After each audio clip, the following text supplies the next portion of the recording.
Brother Ron, and welcome to We All Be News Radio and TV, the news-free Dixie for the 21st century.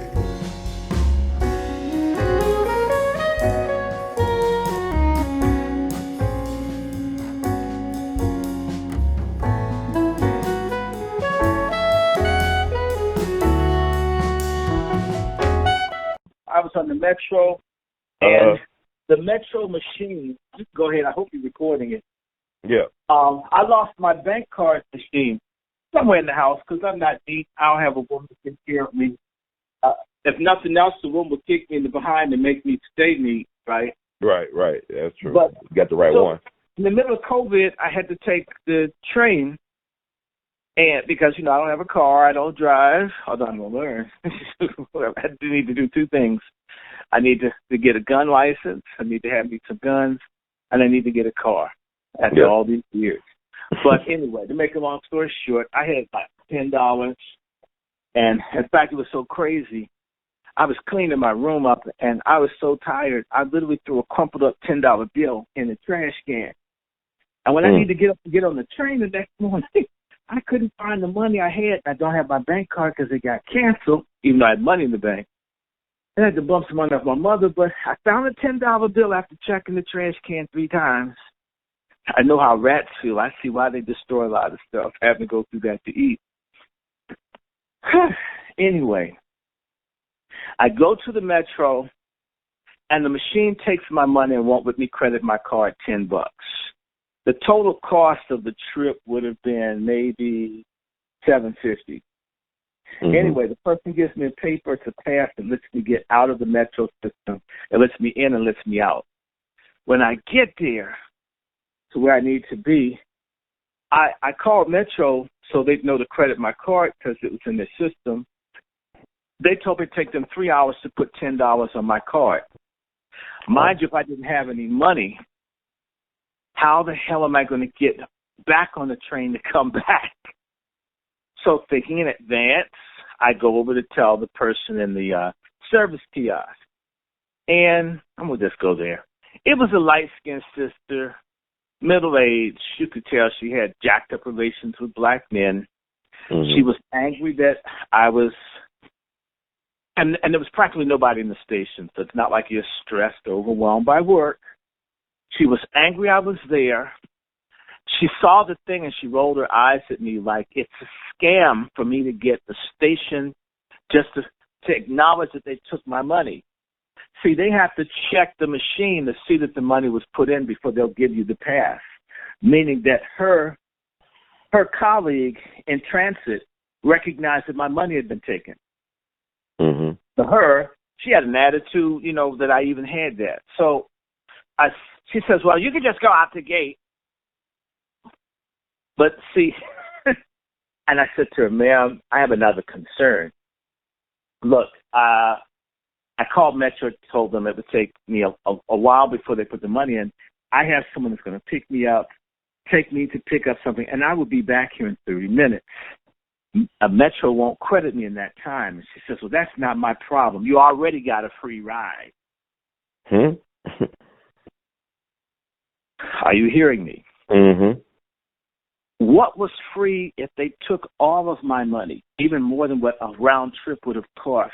What was free in her mind? Exactly. I'm a black man. I'm getting over. I'm a fraudster somehow. The paper from the Metro, everything said I was legit, and her attitude is, fuck that nigga. Just the black man ain't shit. So fuck you. If you can't get back, well, you shouldn't have come out. Everything was what I did wrong. A lot of these sisters operate just as if they're white people. And I see black men that treat black women the same way. They would never treat a white woman with the same disrespect. And I didn't fuss. I was very polite when she was rude to me, but I walked out and I said, you know what? This is ridiculous. First and foremost, I didn't want to be on the little Jeremy dangerous train with all these people breathing their viruses around. But I had to get my bank card to get my money, to pay my bills, to do all this, right? And the bank that I deal with is, it's about 25 miles about 15 to 20 miles from my house. And at first I was going to get mad. And I realized, you know what, we need to educate black people on how to treat one another. And I wasn't going to yell and scream at her. It would have been unbecoming for me as a man to raise my voice, to do that as her job, and that people with guards with guns So I wrote a complaint. And I laid that broad out, and I told them they need to get her a lifetime Starbucks refillable cup if she's so damn grumpy in the morning. And I said to her, I know that I seem like I'm nobody, and I need to steal free rides on the Metro, but I'm middle-aged and never, ever defrauded Metro in 40 years of riding. I know that doesn't count. Mm-hmm. And I accused her of being racist and sexist. Man, I laid this broad out. In about an hour, Metro wrote me back. Mm. And you know what? She's going to get some schooling. And the reason I bring this up to you is that I could have gotten the same treatment or worse from anybody. And it was nothing that I brought into the situation that was negative. I didn't raise my voice. I didn't give negative. I kept proper distance, so it wasn't like everything of this person. No, I'm not trying to do nothing. She didn't care whether I respected her. She's going to disrespect me because I'm a black man. Mm-hmm. And so I used to not bust black people and that say, well, they had a hard day. They need their job. Now I realized, you know what? The same way that I wasn't going to complain about what this lady did, it's the same way we don't complain about our principals, our teachers, cops, slumlords, politicians, coon preachers. We don't demand any accountability or decorum, and therefore we don't get it. Mm. So I slammed that broad. Mm-hmm. And I let them know, and as much as she thinks I'm nobody, I'm a nobody with 5 degrees from 3 different universities. And in addition to that, I'm a social media activist. If you think this is the last time you're going to hear the story, y'all don't think a pandemic's going on. Satisfy me, okay? Satisfy me. Solve it. And by the way, that segues right to Malcolm X. Happy birthday. Happy birthday to ya. Happy birthday to ya. Happy birthday. Happy birthday, Malcolm X. Happy birthday. I'm going to give you a quickie. 1, Malcolm X is more relevant today, with the exception of black folks need to become Muslims. I don't buy that. We've had, 55 years to recognize that coons are in all religions, Buddhism, Hinduism, Islam, and of course that faggy, blonde-haired, blue-eyed, white Jesus Christianity that, is really big down south and in Africa. Wherever black people are jacked up, they're either trying to kiss an Arab's nutsack or they're running after white Jesus that keeps calling them nigger and giving all their money to everybody else. Those kinds of religions I hope to see the same way I hope to see the bowel movement I just flushed this morning. Never again. No way, no how, okay? Did I say anything was wrong with Christianity? No. I said sell out, coon, faggy white Jesus Christianity. The kind that you have where none of these coon preachers are talking about food. I was in the store and like 2 pounds of ground beef here in Kentucky, $15. They're only paying $7 an hour down here. You'd have to work for 2 hours to get yourself a damn hamburger. Wow. And it's really, you're a Southerner, pardon my language, it's really fucked up when I can get a vegetarian burger at Burger King in the South and not a real hamburger. I mean, they may as well have extraterrestrials blow up all of D.C. I couldn't believe it. I get to Burger King, and I was going to get some nuggets. Yes, I wanted some junk food. Now, in my cabin, yes, I'm here in Kentucky, meeting with black farmers, and the lady just called me, the one in the hospital. I'm not going to talk to her right now. my dear friend, Dr. Nancy Dawson, a phenomenal sister from Kansas City, Kansas.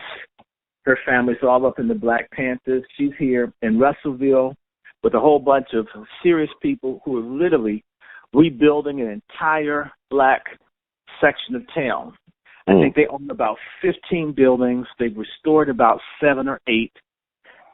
They've got a statue. They're literally creating a historic Black area. This sister. Wow. Pray for her, because I think I told you in the hospital and they playing games with her life. You know, they always experiment on Black people. You know, oh, I wonder what color Black people's urine is. Well, maybe they'll show us some. Excuse me, sir, I have a little cup. You seem to be of an African persuasion. Would you pee in my cup so I can see the color urine that you have? Oh, no, you don't have to tell me it's yellow. Just show me. He punched me in the face. They're so violent. Yep. Am I lying? No, not lying. Okay. Anyway, let me keep moving. Look. And I didn't say that. Well, I'm a Christian, but if you're gonna be a Muslim and you're Black, ask yourselves, with the exception of Zanj and Zanzibar, the Zanj rebellion in Iraq, which failed ultimately, and the Zanzibari rebellion in 1960, between 63 and 65, if I'm correct, where the Black folks who were Muslim rose up and killed all the Arabs who had been dogging them for hundreds of years. And this was during Malcolm X's lifetime. Malcolm X, on a certain level, sold us a bill of goods that there was brotherly love in Islam. It's not true. It ain't in Christianity, and it definitely ain't in Islam. In fact, Islam has Black folk killing other Black people for Arabs. Sure, I'm right. Choke on me. I don't give a damn if you don't like it. You have Black folk cutting other Black people's throats. You can't have Pan-Africanism if a pope or the abbey at Westminster or some televangelist evangelical pedophile or some racist mullah or imam tells you with us first, kill your own if they're not like us. You can't have any unity. You need to be Black first. And I want to say this to you. I'm not saying all the time, but I've been profoundly shocked. And I think Malcolm X, if he were alive today, he would have real problems with Islam and the Black community. Not people believing in Islam, but people being coons in Islam. Mm-hmm. Okay? And Malcolm was good at talking about coons and Christianity. And you notice I talk more about what? I talk more about Christian coons than any coons. I think you can agree to that. Yeah. Every now and then I may say something about another religion. I mostly deal with the one I know and dislike best. Coon Christianity. Now we have what I call crescent coon Islam. And Malcolm X has been done a disservice. He's become an icon to the Islamic world. But the same way Obama's an icon, what did Black people get out of it? So we need to think about this. We remember Malcolm X, I would say, was 99% right on everything, except telling our people we need to go into another religion and that there would be brotherhood and acceptance. Had the Saudis invested in Black communities in America, they come into the stores in our community and sell us overpriced rotten food. They sell dope. They extort sex in exchange for the overpriced goods that they sell. Ask the people up in Detroit.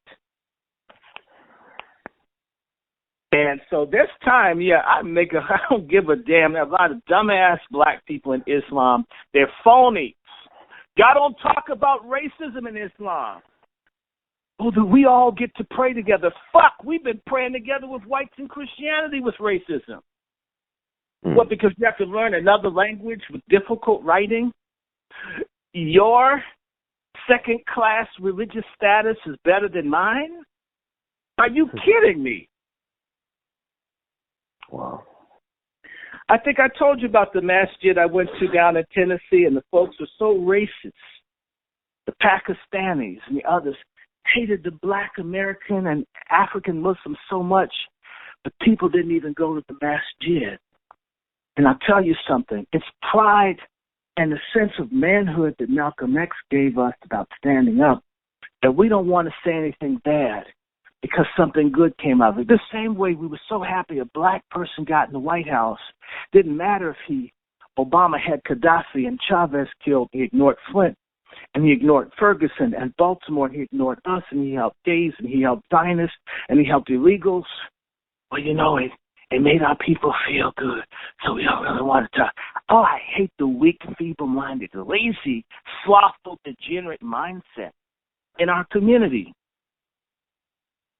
Did it look good to see a picture of a black man with his wife and children? Of course it did. However, I'm in D.C. watching it be gentrified, not far from the White House.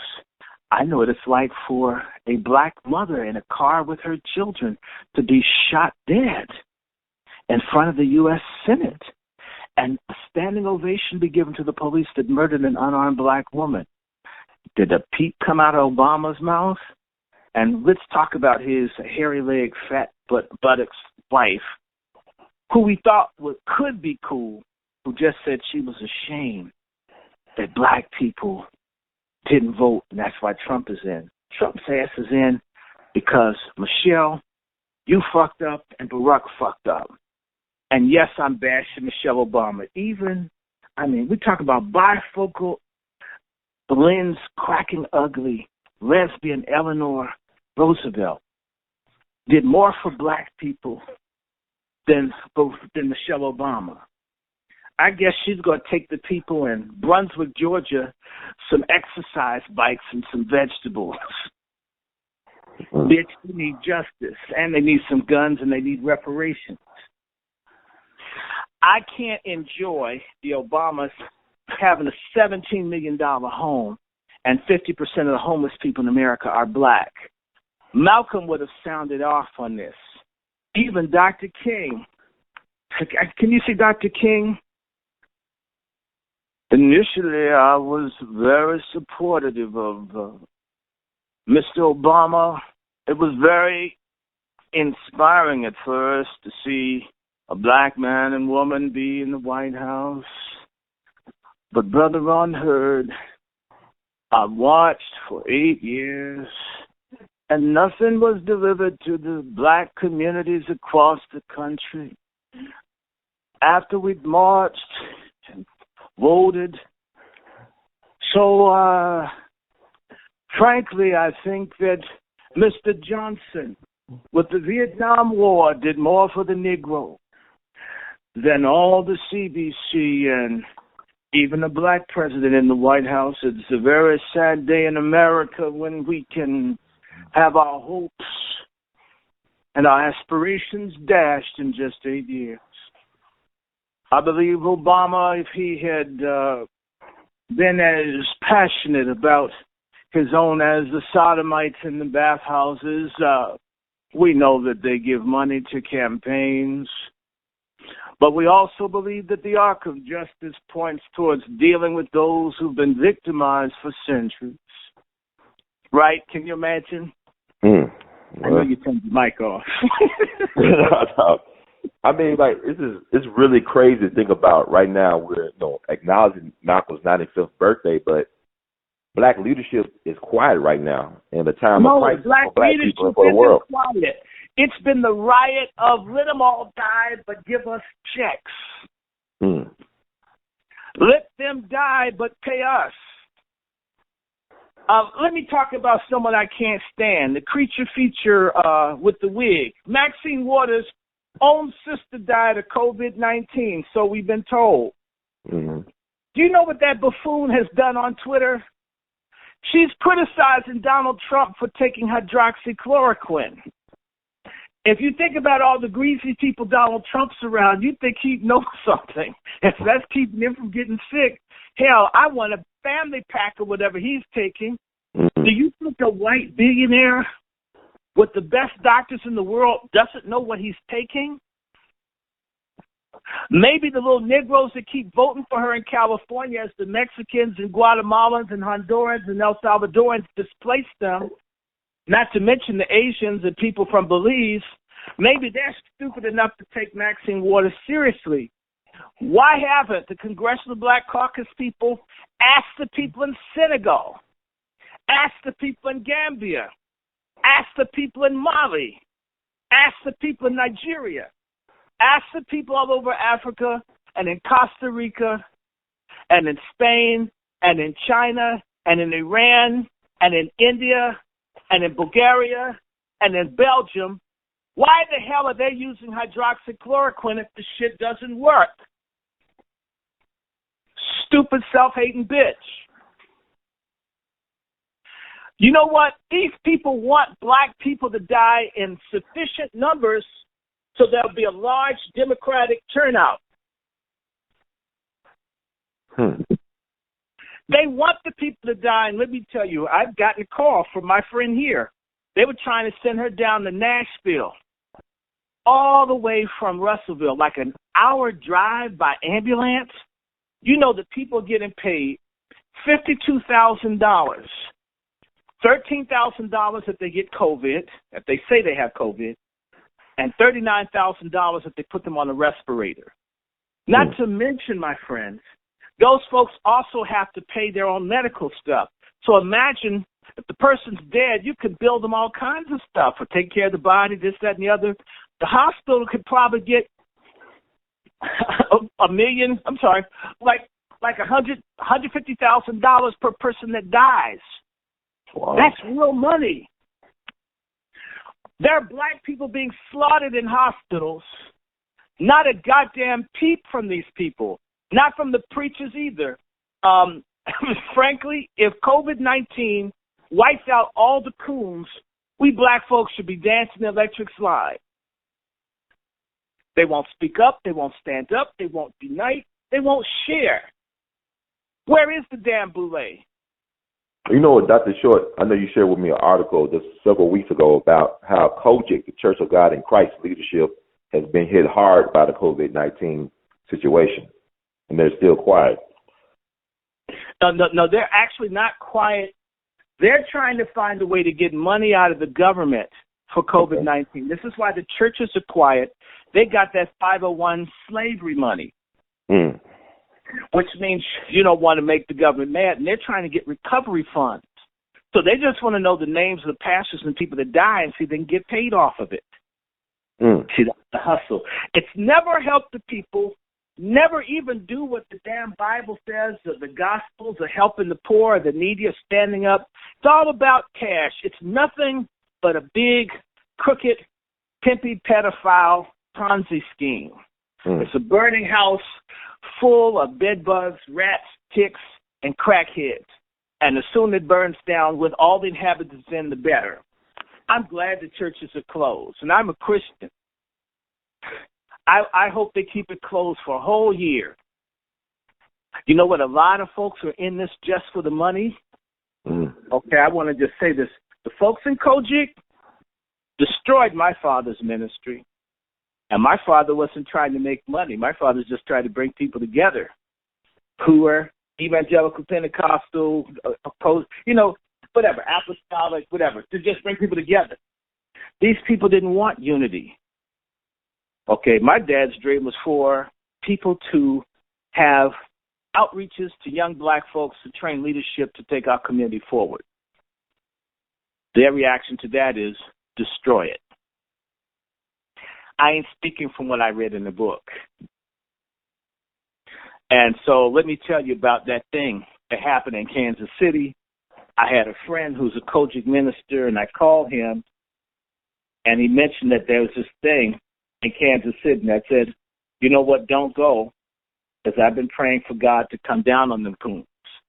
And God's going to smite them. He's going to kill dozens and dozens of COGIC ministers for all the pedophilia, for the neglect, for the abuse, for the fraud, for the rapes, for the lies, for the betrayal of the gospel, for the abandonment of black people.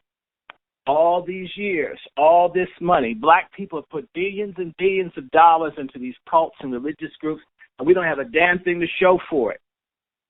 If there's a merciful God, the same God that blew up Sodom and Gomorrah, would blow up these black churches. Yeah, yes, sir. I was saying, if the same God that took down Sodom and Gomorrah is the same God, he should want to take down the black church in America for not fighting for our freedom, liberation, and empowerment. We've given billions and billions of dollars to these clowns. So let's just say I told him, he's a real pastor. I warned him, don't go. You're a good Kojic minister. I'm not mad at nobody trying to do good. You can even be kind of fucked up around the edges, but want to be a good person. I'm with you. Mm-hmm. But the decided evil ones, let's talk about Kojic for 1 second. The last time I had a figure reported to me, 1/3 of $1 billion of Kojic's money went into defending its crooked preachers for pedophilia, rape, assault, and paternity. They've spent hundreds and hundreds of millions of dollars because these folks can't keep their damn pants zipped up. Folks got to rape people. Folks got to molest kids. There's a place, my dad, I have a picture. I'll text it to you. My father gave some money 35 years ago, because they're supposed to have a university right there in Memphis called All Saints University. Is it still a hole in the ground? Oh, I don't have any idea. I haven't heard about it. Yeah, but you're in Memphis and you've never heard. Do you know they've been collecting money for almost 100 years for a university? They don't even have a brick standing. Wow. Even a homeless person will leave a bass cart with some crap in it to let you know they were there. Yeah. 6.5 million people can't put up a school. I don't think that the people can't put up a school.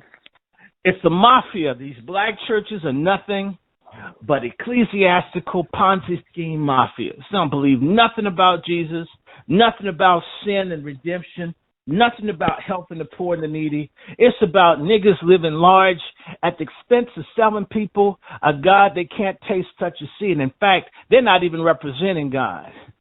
They got some good music. At least they used to. Now the new gospel is crap. So back to All Saints University. I don't even think they have a hole in the ground. All these years. Okay, then let me move forward. So I said to Reverend Coates, don't go. And you're a grown man. You can do what you want. You're a grown-ass adult. Grown-ass man. But God's going to kill a whole bunch of people. He's going to let it happen. I said to him, how many churches I got in downtown Flint? Kojic. 25, 30. And in a larger Flint, there may be 40 Church of God in Christ churches. There's 6.5 million people that they say in the Church of God in Christ. If half of those people voted, understand that they can determine an election in this country, right? Mm-hmm. Good. Don't you know that Blake, the one that Reverend Earl Carter keeps alleging is a pedophile, and I do know they ran him out of South Africa, and they ran his assistant out of South Africa. I couldn't find out why, but they want him out, and it's all done under secrecy. Something happened. I don't know what it is, but something made, because in Africa, almost any kind of church will come in there. When they run you out and everyone's silent and the United States State Department doesn't come in then you did something that they couldn't back you on. I don't know what they did, but they did something. Now, having said that, I said, Coates, you're a good man. I don't want to see you die. I don't want you to be killed. Please live, man. I'm not trying to run your life. I just would hate to see you get sick. I said, my brother, I've been praying about Kojic for about 3 years. And that's why I've been putting up, if you see me, on my Facebook, I've been talking about judgment this year. Mm-hmm. All right. I was even talking about it last year. Judgment's coming 2020. Y'all can think I'm lying. Y'all can think I'm making this up. Y'all can think I'm faking like the crooked nigga preachers that you support who have prophecies and things that don't happen year after year. Trust me, if I tell you something's come to me, I believe it's coming from on high. It goes down just like it shocks me. Told y'all judgment. we've been talking about diseases and things coming. You know this on your own show. Been warning. Black folk, wake up. Anyway, so I begged the man, don't go. He didn't go. He's had so many friends die until they don't know. And you know what? That hasn't sobered the church to repent and say, God, we sinned against you. We've let this become a sissified, diaper-fied, filthy institution that doesn't uphold holiness or look out for black people. We have failed you. Black churches aren't repenting. It's a crime. The Church of God in Christ just came out against abortion last year in terms of being against Planned Parenthood. They killed 15, 16, 17 million black babies dead. It took you that long to have a problem with the systematic murder of black babies? Right? Yeah. Flint, like I said, they've got dozens of churches, 6.5 million people, and Blake had Obama's direct number. Don't you think he could have called him and says, Obama, I got some people up there. Could you see about them, sir? Could you? They got churches in New Orleans. Don't you think they could call and ask? They got churches in Baltimore. Couldn't they call and ask?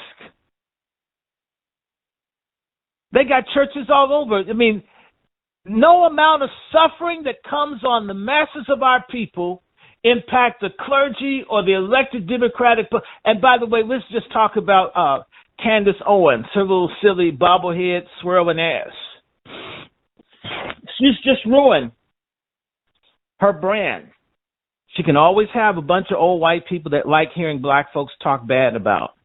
But all these little coon people, now, you know, I support Trump, not because Trump is a liberator of the black people. I keep saying that. And you know what, brotherhood, people are so stupid. They don't hear the nuance.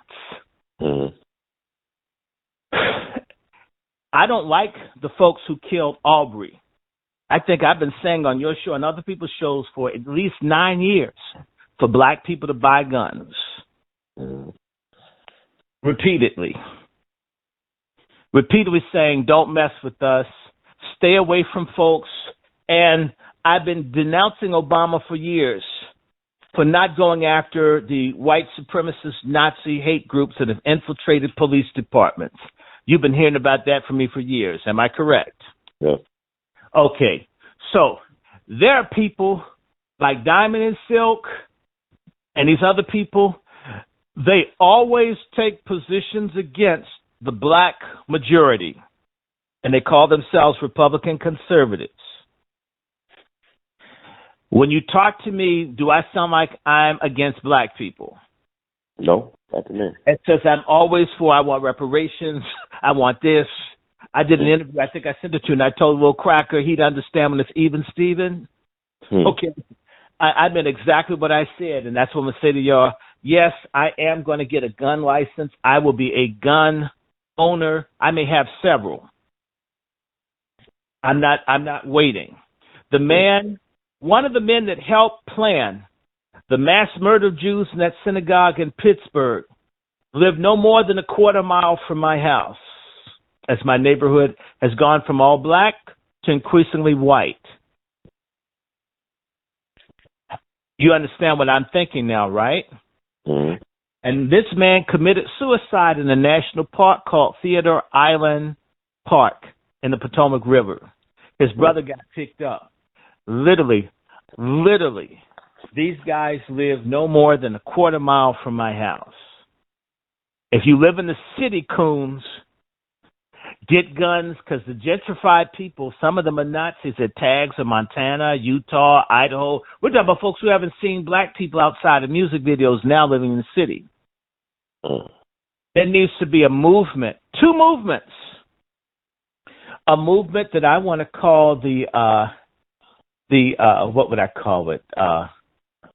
The trust and verify law, That's my proposal. That's a law where if you live lawfully and nonviolently for 5 years, you have the right to get a firearm, regardless of the crime you committed. That means every black man in this country needs a gun, especially if he's law-abiding, because black criminals are enemies too. I don't like none of y'all scum. Y'all raping and ripping, smash y'all too. In fact, get y'all first. We need to have a law, and we need to push, and that's why, brother, I've been talking to my fellowship. We're going to establish a hunting and gun club.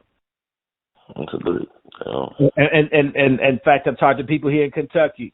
They'll have us come out. These folks know how to use it. Have SKs. We're going to know how to use everything. Okay? And just don't mess with me. I'm not playing. I'm sick of it. I'm with Malcolm. In fact, Malcolm needed a bazooka within the window.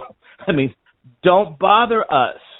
I will not bother anyone. Don't want to put my hands on nobody, but I will not be violated.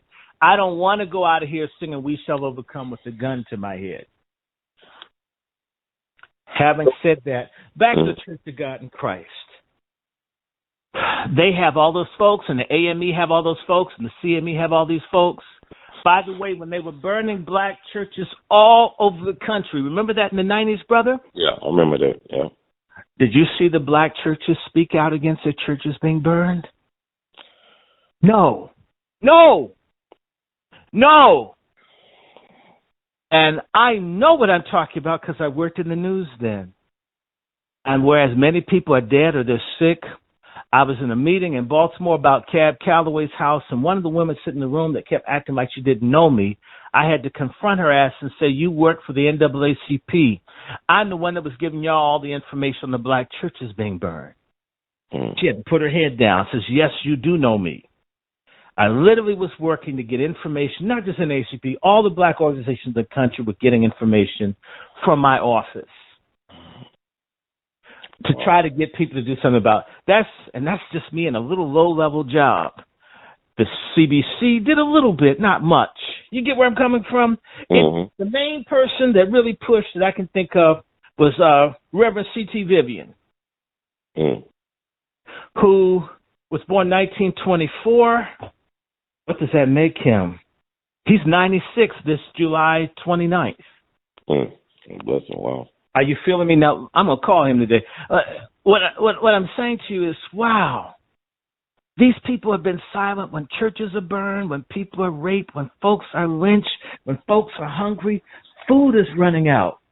We've got a black farmer, National Black Farmers Association, run by a jackass cousin of mine, I learned. I met him. He's shallow, an Obama lover, right?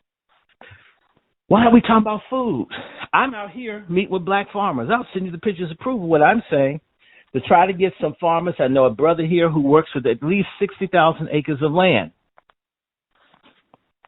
And talk to people in other cities to see if there's a way we can get food to where our people are. And I got a group of 4 people. How do you think I feel when I look at these niggas with churches with millions? Why aren't they thinking like this? And that's why if God smite them like he smit their asses in Kansas City, even the little good coon preachers, y'all sit up in that garbage year after year. Every time one of the choir directors dies of AIDS, well, we don't know, it's an undisclosed ill. Probably giving you a blowjob. All of this confusion, this stagnation that's holding our people down, it's because some black folks are doing great and the rest of us are hurting. Some black folk are doing better now because of the stimulus check and almost guaranteed unemployment.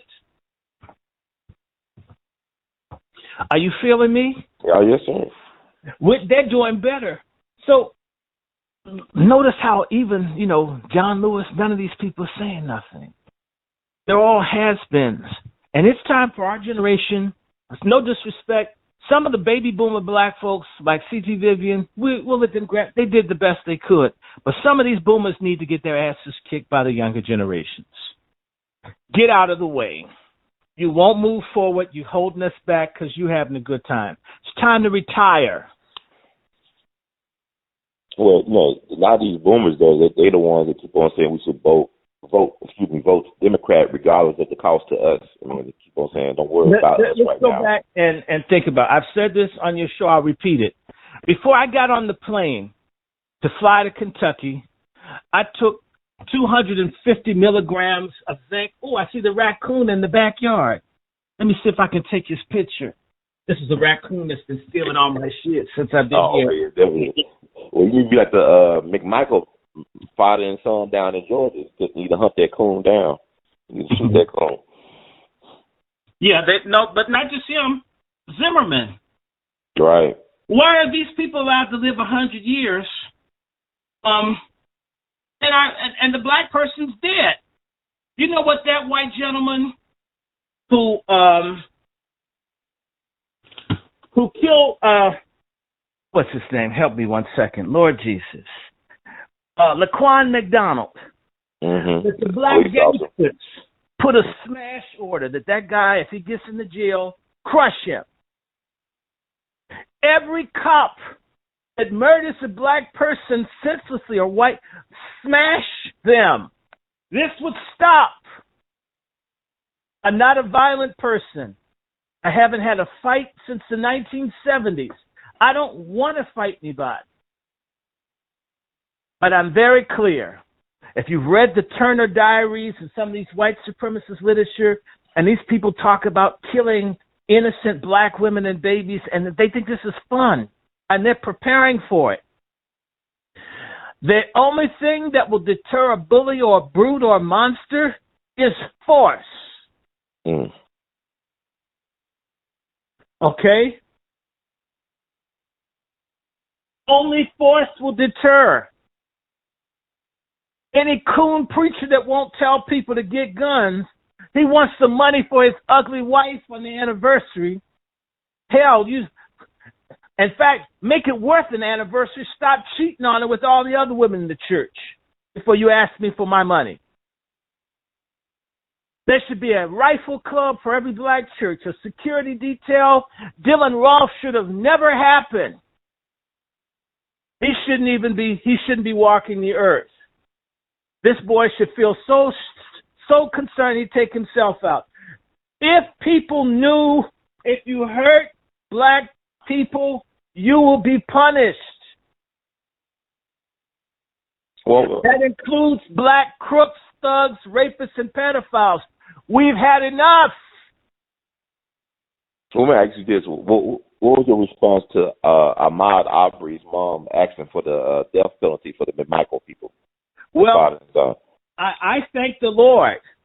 Mm-hmm. To me, I think I got the gift of tongues hearing that. We need to call for all of them to be killed. White folk do it all the time when they have someone in their family killed or raped.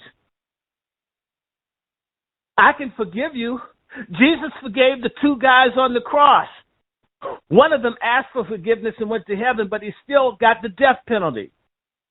Mm-hmm. You commit a crime, you suffer a consequence. When are we going to stop justifying people violating us? And I can't stand these despicable, apostate, fake-ass Christians talking about forgiveness every 2 minutes. If there was so much forgiveness in the black church, we wouldn't have so many goddamn denominations with petty, effeminate brothers that can't get along to have one major organization get something done. There is no forgiveness in the black community, so how can you have it for folk killing and murdering you?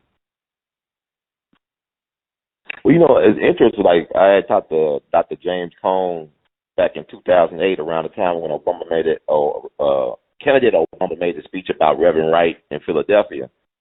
And he was basically telling me that the black church forgot the reason why it was formed in the first place. You got to go back to the origins and roots of why the black church was formed. I disagree with James Cone, because James Cone is romanticizing the black church. The AME church and the CME church and the AME Zion church in particular, the Methodist churches, established themselves because the black folks who were leaders or folks that wanted to be big dogs got no props from white people. There's a big lie about the CME church having a good relationship with its white Southern Methodist Episcopal church, who was in Jackson, Tennessee in 1870 when Bishop Lane and them started it. Let me tell you, Nathaniel Bedford Forrest was in Jackson, Tennessee. Now, what kind of relationship do you think black churches or black church folk were having with white folks, with a white gentleman who was having black people mass murdered all over the South? These self-hating, despicable coons will try, because they want to look like they're cool with white people. In fact, let's just remember that the AME Zion and CME Church asked for the white people to take them back. It's never been about independence and empowerment for the masses. It's been for individuals. It's always a hierarchical, boule pyramid type thing for the black folks who are at the top, who use and leverage the numbers of the people at the bottom that they screw over and underserved and say, we represent black people. And in reality, they only represent themselves. Well, what about, like, you go back let me do one more. And the AME Church, they literally had to be run out of the white church before they left. They tried to stay with the white church, and it's only when the white folks said, okay, you niggas had your own church, but since you're part of us, after you built up this nice church, Mother Bethel, we white folks say we're going to come and take it from y'all. And only when, because the only thing that matters to most of these coon preachers, the same way if you saw that movie, The Founder, on Ray Kroc, who started the McDonald's Corporation, and remember the guy told him, the Jewish accountant said, you don't know what business you're in? He says, this is why I sell hamburgers. He says, no, you're in real estate. That's right. The church is not about the saving of souls. It's not about the good news of Jesus Christ. It's not about taking care of the poor or standing up for our people. It is a real estate business. Nothing more, nothing less. And if I were wrong, our people would be in a very different place. So the AME Church broke off from the Methodist Church when they realized that their money and everything would be taken by the white people if they continued to sit up under them. So it wasn't, hey, we're black folk. We can seek God for ourselves. You, me, Ron, we're going to come together and have our own thing. No, they said, oh, they won't let us be with them. Well, we're going to form a subordinate group so they can see that we're good. It's begging and crawling. In fact, in the Bible, it's idolatry. There is practically no black Christianity in America, Ron. Black people worship white people. God hates idolatry. Idolatry is a sin. It's worse than being a sodomite. Worship everything in spirit and truth. We couldn't have these problems on the level if the church was for real. The Baptist, the National Baptist Convention, the largest one. Why does it exist? Because the Southern white Baptists that own them wouldn't pay for their Sunday school materials. These people, I'm looking at people who are just owning you, cutting your balls off, raping your women. They're going to give your kids books to read? What's up? This is the same leadership we've got now telling us vote Democrat or vote for white supremacist Republicans. So the black church, Pentecost, you can start looking at where these things come from. If it's not that the white people wouldn't let them belong, it's that they had a disagreement amongst themselves as black men, and a lot of these black men are catty little bitchy men that can't work together. These guys have a feud and set up another church. So all of these churches represent people who would stay and be abused in the white church. But when it comes to a black church, the minute someone scuffs someone's shoes or gets some grease on their white gloves on Sunday, they're ready to start a new church. I have not run across genuine Biblical, I'm not talking about cultic groups like Shrine of Black Madonna. I'm talking about folks who look right in the Bible, who see black people in Genesis 10, recognize that this book is primarily talking about the black folks. Okay, it's for everybody, but in particular it's about us. And we're going to have a entity that lifts up, increases the spiritual power, the economic, social, political power in a godly fashion among a people that doesn't exist in its shows. All of the churches are frauds. All of them. In fact, Kane Hope Felder, friends to your guy Cone, when I confronted him with the fact, the only reason that black people were allowed to become Christians in America and in the British Empire was to make them better slaves that would accept being inferior. That's the only reason you're allowed to have a church. The minute a church starts asserting or doing what it's supposed to do, that's when the church gets burned. That's when the church gets bombed. That's when the pastor gets shot or run out of town. So when you see thousands and thousands of pastors and churches and there's no opposition to their existence, it means they're not on the case for us. And if you look at who runs the church, the Masons, the Greeks, the secret society people. And they're Greek first, they're Mason first. They're black because they can't be something else. If they were for real, we wouldn't have these problems.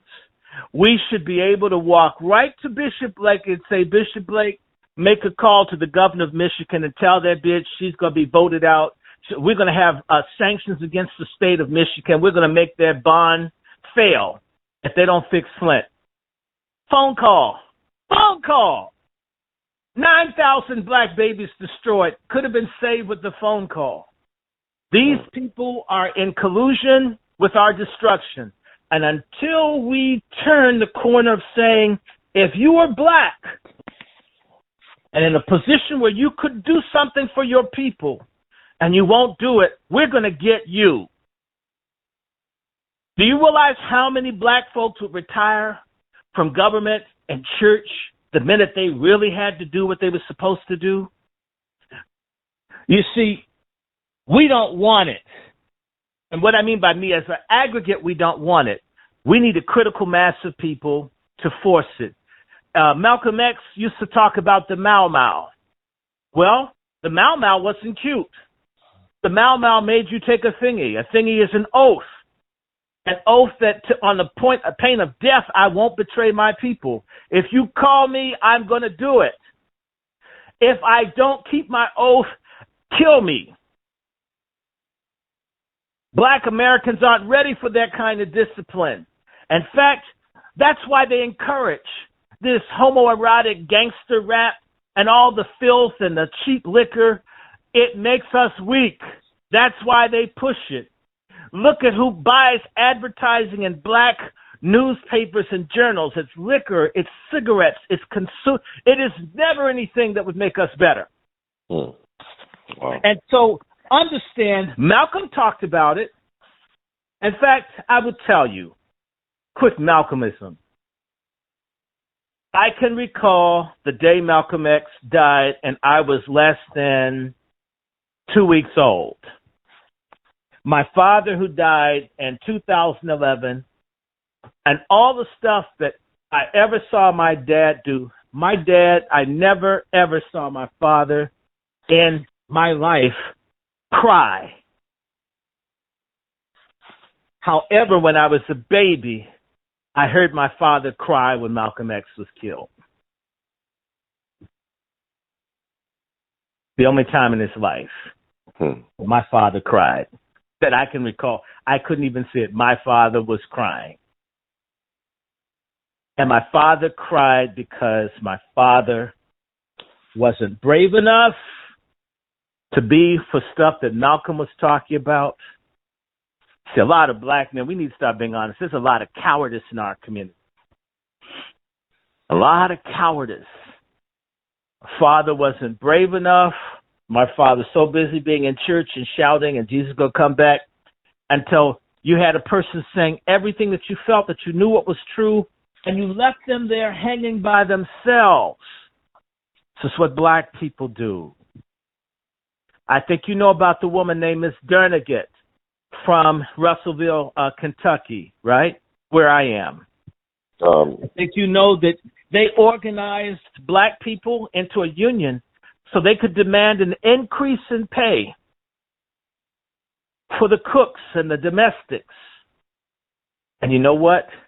All the people that vowed that they would demand a fair wage for their work stabbed the 2 or 3 blacks in Russellville, same place where they would lynch people.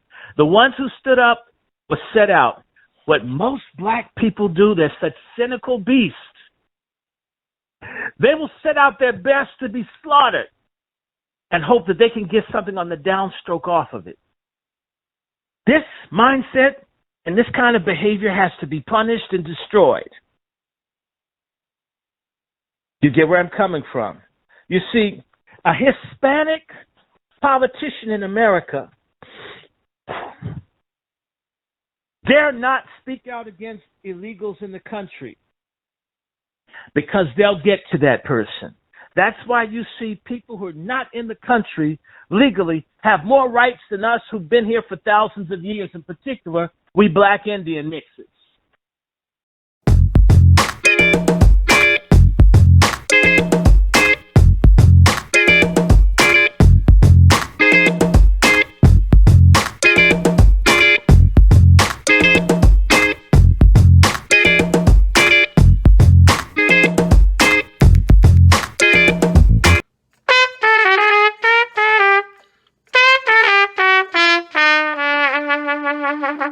Hey everybody, this is Brother Ron. I am asking you all to do me a big favor. Think about supporting the We All Be movement. Your donation is tax deductible. The We All Be Group Incorporated is a recognized 501c3. And I'm just asking you all because I want to keep on bringing y'all quality work through the way that I know how to do best. And I'm going to sing my praises and toot my horn. A lot of y'all were not hip to Dick Gregory until Brother Ron brought him on the We All Be platform, until that jingle review we did. Y'all seen another side of Judge Joe Brown, and Judge Joe Brown's message has been amplified. But it was We All Be that brought Judge Joe Brown to y'all back in 2014. And so many others. And we covered so many things. So help us out so we can help you all. Peace.